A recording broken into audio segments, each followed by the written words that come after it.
ஜெய் சாய்ராம், ஜெய் சாய்ராம்.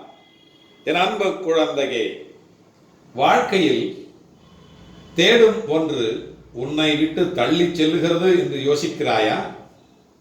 உன் பிரச்சனைகள் என்னவென்று நீ சொன்னால்தான் எனக்கு தெரியுமா?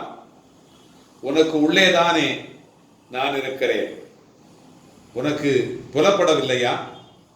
என்னை நீ மறந்து விட்டாய் என்றும் உதாசீனப்படுத்தி விட்டாய் என்றும் நான் கூறவில்லை. அவ்வாறு நீ செய்யவும் மாட்டாய்.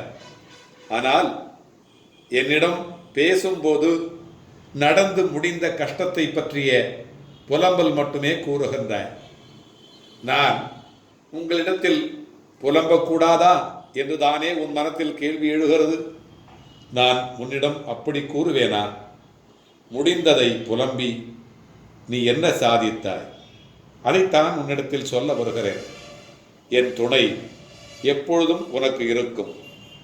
நீ தன்னம்பிக்கையுடன் இருக்க வேண்டும். தொலைந்து போன பொருளை நினைத்து வருந்துவதால் நீ பெற்றது ஒன்றும் இல்லை. அர்த்தமற்ற புலம்பலால் மன அமைதியையும் நிம்மதியையும் இழக்கிறாய். அதற்கு நீ அடுத்து என்ன செய்ய வேண்டும்? எனக்கு வழிகாட்டுங்கள் என்று விழிப்புடனும் தன்னம்பிக்கையுடனும் என்னிடத்தில் வர வேண்டும் என்று தான் சொல்லுகிறேன். பிறகு நீ நினைத்ததை விட அதிகமாக ஜெயிப்பாய். அதனால் நீ எதற்கும் பயப்படாதே, கலங்காதே. உன்னில் நிச்சயம் வெற்றி என்கின்ற தீபத்தை நான் ஏற்றுவேன். நீ உண்மையோடும் ஆன்ம உணர்வோடும் கண்ணீரோடும் செய்கின்ற பிரச்சனைகளை, உன்னுடைய பிரார்த்தனைகளை கேட்டுக்கொண்டுதான் இருக்கிறேன். நான் அளிக்கும் பதில்களை உன்னால் புரிந்து கொள்ள முடியாமல் போவதால் மனம் போல் நடந்து தட்டி கழித்து விடுகிறாய்.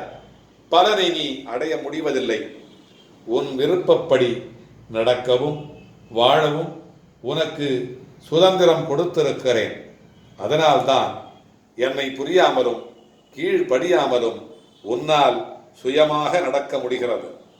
இந்த சுதந்திர உணர்வுதான் இந்த அளவிற்கு கீழே இறக்கி வைத்து விட்டது. கீழே இறங்கிவிட்டோமே என்று நீ வருத்தப்படுகிறாய்.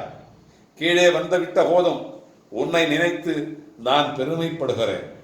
உனது இரக்க குணம், பிறருக்கு உதவும் மனோபாவம், இந்த நிலையிலும் பிறர் கஷ்டப்படுவதை காண சகியாத மனம், இருக்கும் இடத்திற்கு விசுவாசத்துடன் நடக்க வேண்டும் என்று நினைத்து நடந்ததால் தான் நாம் இந்த நிலைக்கு இறங்க நேர்ந்தது என்று நினைக்கிறாய். கெட்டவர்களும் கெடுமதி உள்ளவர்களும் நன்றாக இருக்கும் பொழுது நல்லவனான நான் மட்டும் ஏன் கஷ்டப்பட வேண்டும்?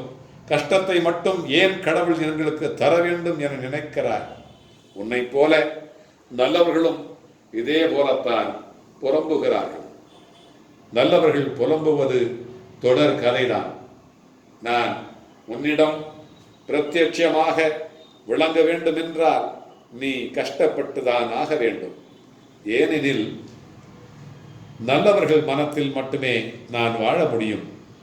இப்படி உன்னை கஷ்டப்படுத்தி வாழ்வதால் என்ன பலன் என்று நீ நினைக்கலாம். நான் உன்னை பக்குவப்படுத்த உனக்கு வரப்பிரசாதமாக கொடுத்திருக்கிறேன்.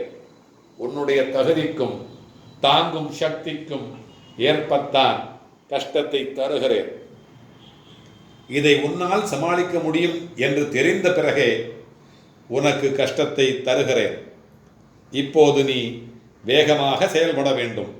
நிறைய சிந்தனை செய்ய வேண்டும்.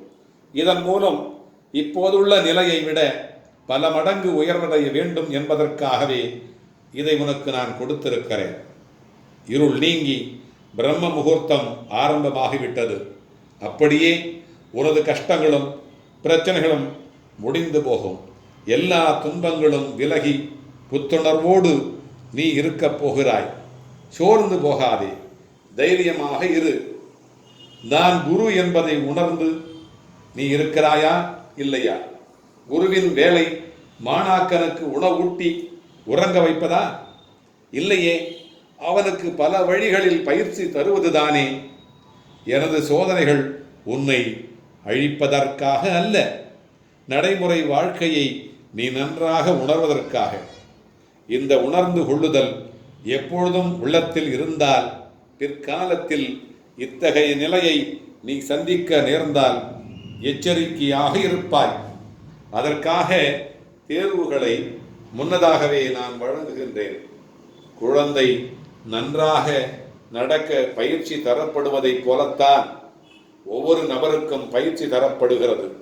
நீயும் இப்போது அந்த பயிற்சி கட்டத்தில் இருக்கிறாய். இந்த வழித்துணை பாபா உன்னை பழக்க வழக்கங்களுக்கு உள்ளாக்கி உன்னை நன்றாக பழக்க முயற்சி செய்து கொண்டிருக்கிறேன். ஆகவே உன் வழியிலும் வாழ்விலும் நானே துணை வருவேன், நானே துணை வருவேன், நானே துணை வருவேன். இப்படிக்கு உன் வழித்துணை பாபா வண்டலூரிலிருந்து அல்லாஹ் மாலிக், அல்லாஹ் மாலிக், அல்லாஹ் மாலிக்.